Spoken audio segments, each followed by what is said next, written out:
Digital और आप देख रहे हैं CCN मंडला। ग्रीष्मकालीन पेयजल व्यवस्था के संबंध में कलेक्टर ने जिला योजना भवन में समीक्षा बैठक ली। कलेक्टर ने कहा कि संबंधित विभागों के अधिकारी क्षेत्रों का भ्रमण करें तथा जल संबंधी समस्याओं का त्वरित निराकरण करें। प्रत्येक गांव टोला में जल की उपलब्धता सुनिश्चित करें। कलेक्टर ने निर्देशित किया कि जल की दृष्टि से समस्याग्रस्त ग्रामीण क्षेत्रों में पानी की उपलब्धता के लिए बेहतर रणनीति तैयार करें। प्रभावित क्षेत्रों में वैकल्पिक स्रोतों से जल आपूर्ति की वैकल्पिक व्यवस्था तैयार करें। इस संबंध में सार्वजनिक एवं सामुदायिक जल स्रोतों को प्राथमिकता प्रदान करें।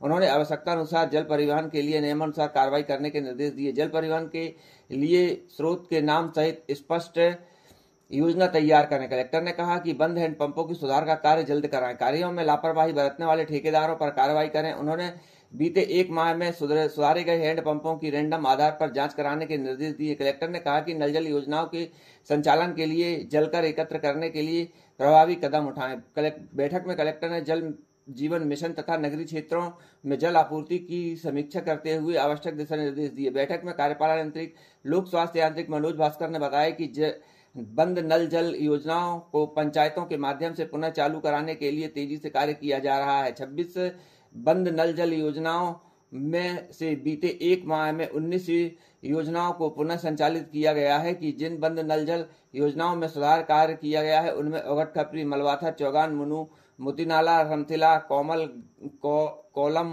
गहन, छतरपुर, कचनारी, भानपुर, भीरापुर, कन्नरगांव, देवरी, कोबरी कला, खमीरखेड़ा, मेढ़ी, गड़रा, पद्दीकोना, माल एवं मचगांव शामिल हैं। शेष 7 योजनाओं में भी सुधार कार्य जल्द पूर्ण करा लिया जाएगा।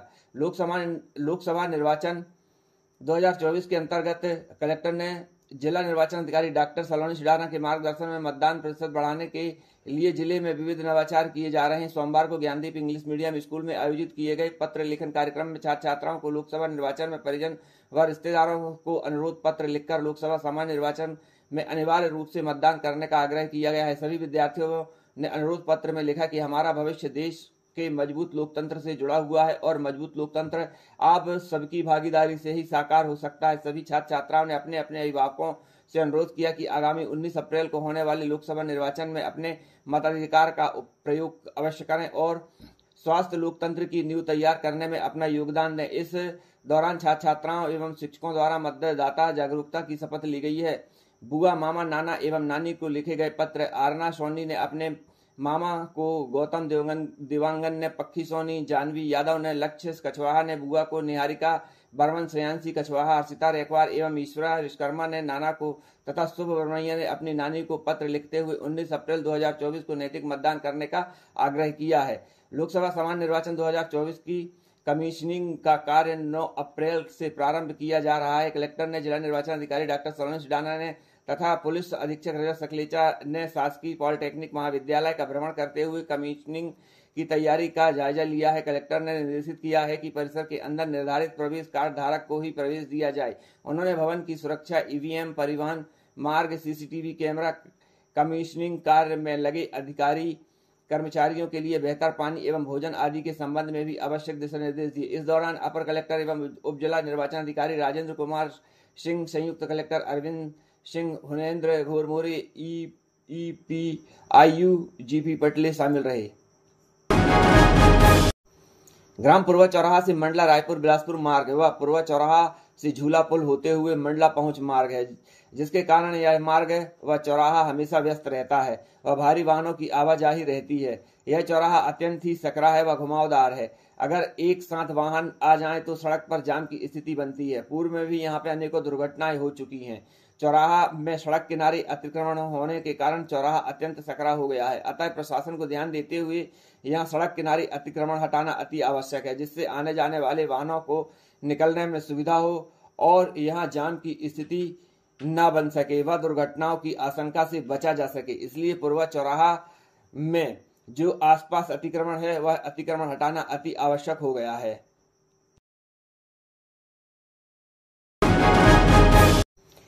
85 साल से अधिक व दिव्यांग जनों को उनके ही घरों में सुविधा से मतदान कराने व मंडला जिले के 468 मतदाताओं के घर में ही मतदान की प्रक्रिया पूरी गोपनीयता और सुरक्षा के साथ संपन्न कराने के जिला निर्वाचन अधिकारी व कलेक्टर डॉक्टर सलोनी सिडाना की देखरेख में जिला निर्वाचन टीम निर्वाचन के सभी उपकरण के साथ होम वोटिंग के लिए रवाना की गई। होम वोटिंग के दौरान मतदाताओं के घरों के आंगन अथवा बरामदे में तथा बीमार एवं दिव्यांग जनों के लिए बिस्तर में ही मतदान केंद्र बनाए गए। मतदान प्रतिशत बढ़ाने के लिए लगातार विविध जागरूकता गतिविधियों का आयोजन किया जा रहा है। विगत दिनों इसी अभियान को गति देने के लिए जिले के मतदाता जागरूकता वाहन रवाना किया गया। सोमवार को जागरूकता रथ मंडला से रवाना होकर घुघरी विकासखंड के रामनगर, रामपुरी टोला, डोंगर मंडला, ददर गांव, खजरी, बनेहरी, पीपर टोला, खमतरा, घुघरी, गुवाही टोला, लाटो, पाटन, ढेंको, सलवा, चुरिया, टुलिया टोला, भैंसवाही, चोवा, बनिया, सहजर, मोहगांव विकासखंड के झंडा टोला, चावी, अंडिया, जर, मोहगांव, रैयत, इंदिरा से होते हुए वापस मंडला पहुंचा। इस दौरान लोकगीत एवं स्थानीय बोली की कविताओं के माध्यम से मतदाताओं को लोकसभा निर्वाचन 2024 के लिए 19 अप्रैल को मतदान करने के लिए प्रेरित किया गया है। 85 वर्ष से अधिक आयु के वृद्धजन तथा 40% से अधिक दिव्यांगता वाले मतदाताओं के लिए भारत निर्वाचन आयोग द्वारा उनकी सहमति के आधार पर होम वोटिंग की सुविधा प्रदान की गई। शनिवार 6 अप्रैल 2024 को मंडला जिले के 468 मतदाताओं के घर में ही मतदान की प्रक्रिया पूरी गोपनीयता और सुरक्षा के साथ संपन्न कराई गई। होम वोटिंग के दौरान मतदाताओं के घरों के आंगन तथा बरामदे तथा बीमार एवं दिव्यांगजनों के बिस्तर में ही मतदान केंद्र बनाए गए।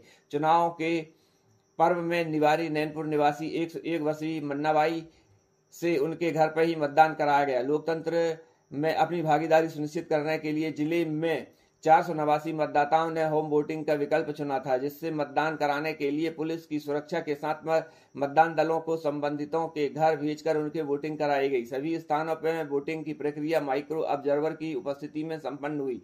आयोग के निर्देशानुसार जिनकी फोटोग्राफी भी कराई गई है। 85 वर्ष से अधिक आयु के 113 बुजुर्गों ने किया मतदान। जिले में 85 वर्ष से अधिक आयु के 321 मतदाताओं ने अपने घर में ही होम वोटिंग का विकल्प चुना था, जिसमें से 313 बुजुर्गों ने गोपनीयता एवं सुरक्षा के साथ अपने घरों में ही अपने मताधिकार का प्रयोग किया है। जिला निर्वाचन कार्यालय से प्राप्त जानकारी के अनुसार बिछिया विधानसभा में 133, निवास विधानसभा में 89 तथा मंडला विधानसभा में 91 बुजुर्ग मतदाताओं ने अपने मताधिकार का उपयोग किया है। 155 दिव्यांगों ने की होम वोटिंग। जिले में 158 दिव्यांग मतदाताओं ने अपने घर में ही होम वोटिंग का विकल्प चुना तथा जिसमें से 155 दिव्यांगों ने अपने घर में ही मतदान करते हुए लोकतंत्र में अपने सबसे महत्वपूर्ण दायित्व का निर्वहन किया है। जानकारी के अनुसार बिछिया विधानसभा में 59, निवास विधानसभा में 37 तथा मंडला विधानसभा में 59 दिव्यांग मतदाताओं ने होम वोटिंग की है। होम वोटिंग से संभव हुए चुनाव पर्व में सहभागिता। भारत निर्वाचन आयोग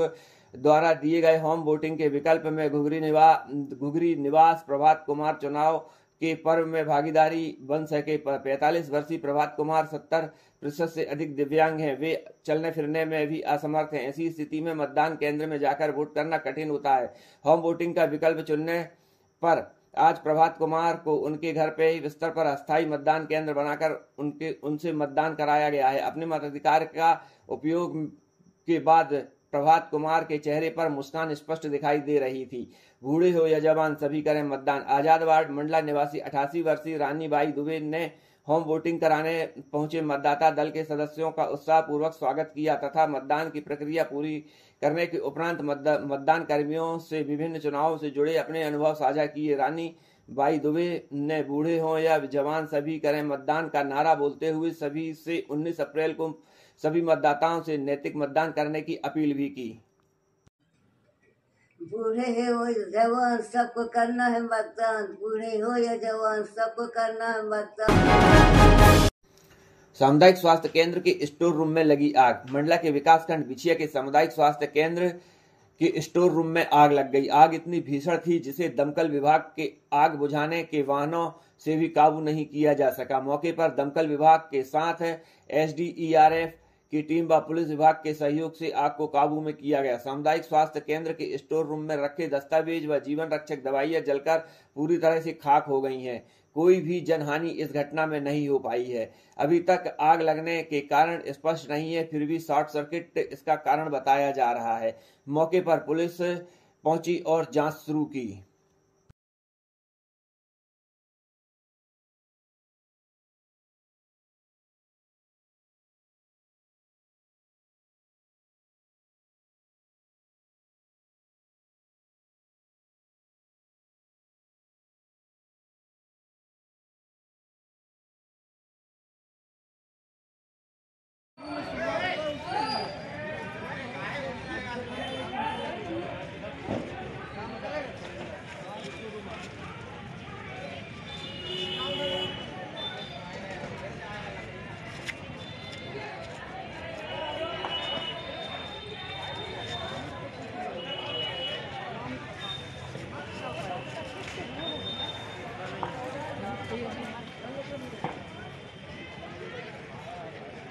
क्या क्या केमिकल थे वहाँ पे? जनरेटर तक जाते जनरेटर।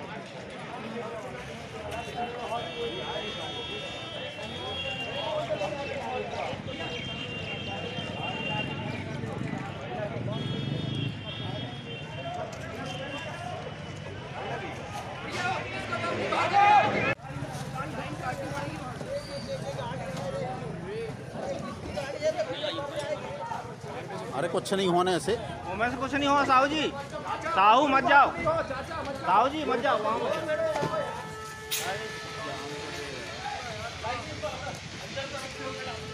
बाहर तो ना आए कम से कम।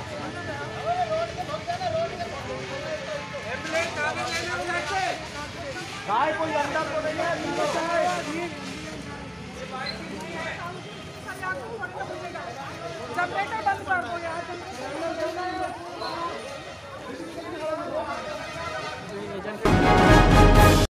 नगर पालिका के बार बार अतिक्रमण के खिलाफ कार्रवाई के बाद भी अतिक्रमण से शहर को निजात नहीं मिल पा रही है। यही हाल शहर के हृदय स्थल उदय चौक का है, जहां शहीद उदय चंद जी के स्मारक के आसपास बेजा अतिक्रमण फैला है, जो वहीं अनेकों प्रतिष्ठान के मालिकों द्वारा अपनी दुकानों के बाहर तक सामान फैलाकर रखा गया है, जिसके कारण सड़कें सक्रिय हो गई हैं। वाहनों के आने जाने में लोगों को परेशानी का सामना करना पड़ता है, तो वहीं छोटी छोटी दुकानें सड़क तक लगने लगी हैं।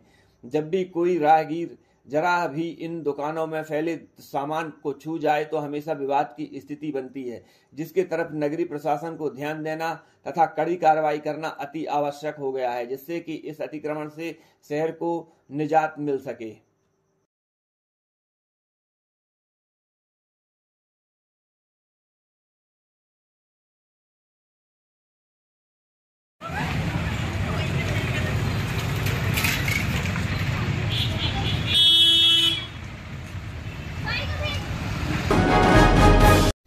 स्वीप गतिविधियों के तहत विभिन्न मतदाता जागरूकता कार्यक्रम आयोजित किए जा रहे हैं और मतदाताओं को अधिक से अधिक मतदान के लिए प्रेरित किया जा रहा है। मतदाता जागरूकता अभियान के तहत हायर सेकेंडरी स्कूल जामगांव, शासकीय महाविद्यालय मवई, ग्राम सिंगारपुर एवं तुमेगांव में रंगोली एवं चित्रकला प्रतियोगिता आयोजित की गई। इस दौरान महिलाओं एवं छात्राओं ने रंगोली बनाकर नैतिक मतदान का संदेश दिया है। साथ ही उपस्थित मतदाताओं को नैतिक मतदान की शपथ दिलाई गई है। मंडला संसदीय क्षेत्र के लिए मतदान 19 अप्रैल को होना है। मतदाता जागरूकता अभियान के तहत 100% मतदान कराने हेतु विभिन्न गतिविधियों का आयोजन किया जा रहा है। शासकीय महाविद्यालय अंजनिया, ग्राम पंचायत पड़रिया और नारायणगंज, इंद्री, मोहगांव, माल, भानपुर, मुगदरा, बकौरा, बीजाडांडी, आरडी कॉलेज मंडला में 19 अप्रैल को 100% मतदान कराने के लिए शपथ में कहा गया कि हम भारत के नागरिक हैं। लोकतंत्र में अपनी पूर्ण आस्था रखते हुए यह शपथ लेते हैं कि हम अपने देश की लोकतांत्रिक परंपराओं की मर्यादा को बनाए रखेंगे तथा स्वतंत्र, निष्पक्ष एवं शांतिपूर्ण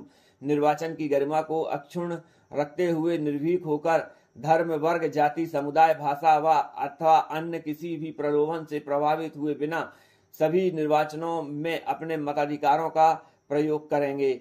लोकसभा सामान्य निर्वाचन 2024 में मतदान का प्रतिशत बढ़ाने के लिए लगातार विविध जागरूकता गतिविधियों का आयोजन किया जा रहा है। विगत दिनों इसी अभियान को गति देने के लिए जिले में मतदाता जागरूकता वाहन रवाना किया गया। शुक्रवार को मतदाता जागरूकता रथ सुबह रामनगर से चलकर चौगान, सिंगारपुर, देवगांव, उमरिया, रायगांव, मुन्नू, सालीवाड़ा, वनग्राम, झीना पहुंचा। प्रत्येक ग्राम में जगह जगह चौक चौराहों में खड़े होकर स्थानीय बोली भाषा में जागरूकता गीत के माध्यम से लोगों को आगामी 19 अप्रैल 2024 को लोकसभा निर्वाचन में अपने मताधिकारों का प्रयोग करने के साथ प्रेरित किया जा रहा है। ग्राम लिंगापौड़ी में शुक्रवार को साप्ताहिक बाजार में लोगों के बीच जागरूकता वाहन के माध्यम से नैतिक मतदान की अपील भी की गई है। जिला निर्वाचन द्वारा जिले में लोकसभा सामान्य निर्वाचन 2024 में अधिक से अधिक मतदान प्रतिशत दर्ज कराने के उद्देश्य से मतदाता जागरूकता गतिविधियों का सघन स्तर पर अभियान चलाया जा रहा है। हाई स्कूल धनगांव के छात्र छात्राओं ने मतदाताओं को उनके मताधिकारों की जानकारी देते हुए अपने मत का प्रयोग करने के लिए प्रेरित किया है। इस अवसर पर छात्राओं ने मानव श्रृंखला बनाकर मतदाताओं को मतदान करने की अपील की है। स्कूल, ग्राम पंचायत स्तर से लेकर जिले भर में मतदाता जागरूकता गतिविधियों के अंतर्गत विविध कार्यक्रम आयोजित किए जा रहे हैं। उपनगरीय क्षेत्र नावघाट में माँज्वाला मंदिर के सामने मां नर्मदा पुराण का आयोजन आचार्य पंडित अंकित कृष्ण आचार्य प्यासी के मुखार बिंद से बड़े ही सुंदर भाव के साथ किया जा रहा है। मां नर्मदा पुराण में मां नर्मदा की महिमा का वाचन बड़े ही सुंदर भाव से किया गया। कथा में आचार्य श्री के द्वारा देश सेवा व राष्ट्र सेवा को सर्वोपरि महान धर्म बताया गया है। राष्ट्र देश के नियमों का पालन करना हमारा कर्तव्य है। कथा के बीच में श्रद्धालुओं को मतदान के लिए प्रेरित किया जा रहा है। आचार्य श्री ने कहा कि 19 अप्रैल को लोकतंत्र के महापर्व में सभी भाग लें। उन्होंने श्रद्धालुओं को कहा है कि मतदान करना हमारा नैतिक धर्म है व हमारा कर्तव्य भी है। इसीलिए 19 अप्रैल को सभी मातृशक्ति व श्रद्धालु जन सुबह सबसे पहले मतदान करें, इसके बाद दूसरा काम करें। उन्होंने कहा है कि सभी लोग जाति, धर्म, भाषा व लोभ से हटकर मतदान करें, स्वतंत्र होकर मतदान करें। उन्होंने कहा कि निष्पक्ष मतदान करने से ही हमारा विकास जुड़ा हुआ है। इसीलिए मतदान करें, पहले मतदान करें, इसके बाद दूसरा कोई अपना काम करें। शिवलिंग की स्थापना की गई थी। एक बार अग्नि भगवान इस संसार में तप करने आए और नर्मदा के तट को पाकर वह बड़े प्रसन्न हुए। वहां उन्होंने तप किया और तप करने के बाद भगवान शिव के लिंग की स्थापना किया। जब से उस तीर्थ का नाम कपिलेश्वर तीर्थ हुआ, क्योंकि भगवान के उस स्वरूप का दर्शन करके मानव शांति को प्राप्त होता है। वहां जाने से हमें क्या मिलता है? कोटि यज्ञ सतैरपि, हमें करोड़ों यज्ञ करने का फल मिलता है। इसी प्रकार अनेकानेक तीर्थ क्षेत्र हैं नर्मदा के तट में। और मैं आप सबसे प्रार्थना करता हूँ कि 19 तारीख को होने वाले उस पुण्य दान में जो संसार राष्ट्र के हित के लिए है, आप सब भी 19 तारीख को अपने परिवार के सहित जाकर मतदान करें। आप स्वयं करें और दूसरे से भी मतदान कराएं। सब काम बाद में पहले जाकर मतदान करें। बोले भारत माता की, क्योंकि यह राष्ट्र सेवा है। हम सबको राष्ट्र सेवा करना चाहिए। हम सबको राष्ट्र सेवा करना चाहिए। क्या राष्ट्र की सेवा कर रहे हैं? क्योंकि यह कहीं भी कथा पुराण होती है तो वहाँ राष्ट्र सेवा के भाव से जाते हैं। प्रचार यही माध्यम है, क्योंकि धर्म का प्रचार करना ही बहुत बड़ा धर्म माना गया है। तो हमारे बीच में मंडला के CCN न्यूज के वरिष्ठ जो पत्रकार महोदय हैं, हमारे मनीष भैया जो वहाँ एडिटर हैं, वह हमारे बीच में आए हैं। मैं उनसे निवेदन करूंगा कि आप व्यासपीठ तक आए और भगवान को मैं प्रार्थना करता हूं कि भगवान आपको इसी प्रकार सामर्थ्य और बल दे कि आप धर्म का प्रचार, राष्ट्र की सेवा इसी भांति करते रहें जिस प्रकार कर रहे हैं। भगवान आप पर सदैव कृपा करें। हम सब मनीष भैया को बहुत बहुत धन्यवाद देते हैं जो आपके मंडला शहर के समस्त धर्म कार्य का प्रचार करते हैं।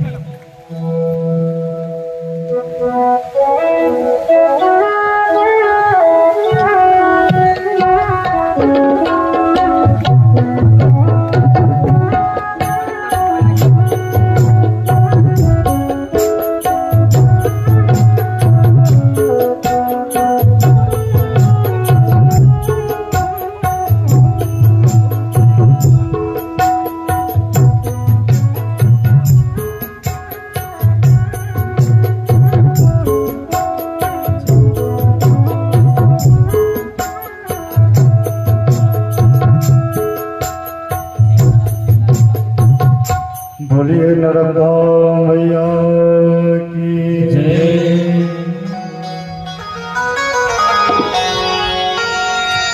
बोले भजन बिना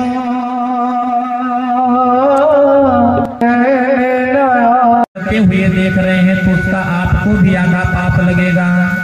अगर गौहत्या आपके आंखों के सामने हो रही है और आप देख रहे हैं तो उस गौहत्या का पाप आपको भी लगेगा। इसीलिए न पाप होते देखें, न पाप करने का विचार करें। नहीं तो देखने में भी पाप लगता है और करने में तो 2 गुना पाप पाप लगता है। तो इंद्र को ब्रह्मा ने बताया कि यह पाप यदि तुम बांट दो किसी को तो तुम पाप से मुक्त हो जाओगे। बोले महाराज किसे बांट दूं? तो इंद्र ने अपने पाप को 4 जगह बांटा। कहां कहां पर बांटा है? स्त्रियों को दिया, भूत वृक्ष को। इंद्र वृक्ष के पास गया, वृक्ष से प्रार्थना किया कि हे वृक्ष, यदि तुम मेरा कुछ हिस्से पाप का ले लो तो मैं तुम्हें कुछ वरदान दे दूंगा। वृक्ष ने पूछा आप क्या देंगे?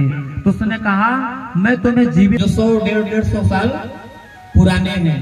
तो वृक्ष को ज्यादा आयु का वरदान दिया, यदि तुम मेरा पाप ग्रहण करते हो तो मैं तुझे ज्यादा आयु का वर देता हूँ। और जल को क्या? जल के पास जाकर प्रार्थना की, यदि मेरा यह पाप लेना चाहते हैं एक भाग आप ले लीजिए। तो जल ने पूछा मुझे क्या मिलेगा? तो जल को इंद्र ने कहा तुम्हारे अंदर कोई भी वस्तु डाल दे उसे वह शक्ति मैं तुझे प्रदान करता हूँ। तो एक भाग जल को दे दिया, एक भाग भूमि को दे दिया। तो भूमि ने कहा मुझे क्या मिलेगा? तो भूमि को इंद्र ने कहा तुम्हारे ऊपर किसी भी प्रकार का पाप करने से, किसी भी प्रकार का तुम्हारे ऊपर उत्पात करने से तुम्हें कष्ट महसूस नहीं होगा। यह वर इंद्र ने भूमि को दिया। और स्त्रियों के पास गए तो स्त्रियों ने कहा हमें क्या मिलेगा? तो इंद्र ने कहा पुरुष की जगह तुम ज्यादा दिनों तक सुंदर दिखोगी, ज्यादा दिनों तक युवा रहोगी, ज्यादा दिन तक तुम्हारी जो सुंदरता है वह बनी रहेगी। यह पाप किस प्रकार? वृक्ष में एक जल निकलता है, वृक्ष को जब काटो तो जल निकलता है, वह इंद्र का जो ब्रह्म हत्या का पाप है वह है। और जल में आप नदियों में देखते होंगे कि एक फेन निकलता है, वह ब्रह्म हत्या का पाप है। स्त्रियों में जो मासिक धर्म होता है वह ब्रह्म हत्या के पाप के द्वारा वह ब्रह्म हत्या को जो बांटा गया तो एक भाग में स्त्रियों को मासिक धर्म के रूप में दिया गया। उन स्त्रियों को उसी कारण वह सुंदरता प्रदान की गई कि आप चिरकाल तक सुंदर दिखोगे। इस प्रकार इंद्र ने अपने पापों को बांटा और अपने पाप को बांटने के बाद नर्मदा के तट में आकर साधना किया और अपने पाप से मुक्त हो गया। आगे जाकर विश्वरूप के जो पिता त्वष्टा मुनि थे उन्होंने अपने योग से किसे प्रकट किया? वृत्तासुर को। वृत्तासुर इंद्र को मारने आया तो इंद्र ने दधीच मुनि के हड्डियों की अस्थि बनाकर 19 अप्रैल को लोकतंत्र का महापर्व है जिसमें हमें शामिल होना अति आवश्यक है। मतदान हमारा नैतिक धर्म भी है और हमारा कर्तव्य भी है, इसलिए हमें सभी कार्य छोड़कर पहले मतदान करना है। इसके बाद हमें अपने दूसरे कार्य करना है। हमारे आसपास भी लोगों को मतदान करने के लिए प्रेरित करना है कि पहले वे मतदान करें, इसके बाद अपने दूसरे कार्य करें। इसीलिए 19 अप्रैल को लोकतंत्र के इस महापर्व में हमें शामिल होना है और हमें मतदान करना है। मतदान करें।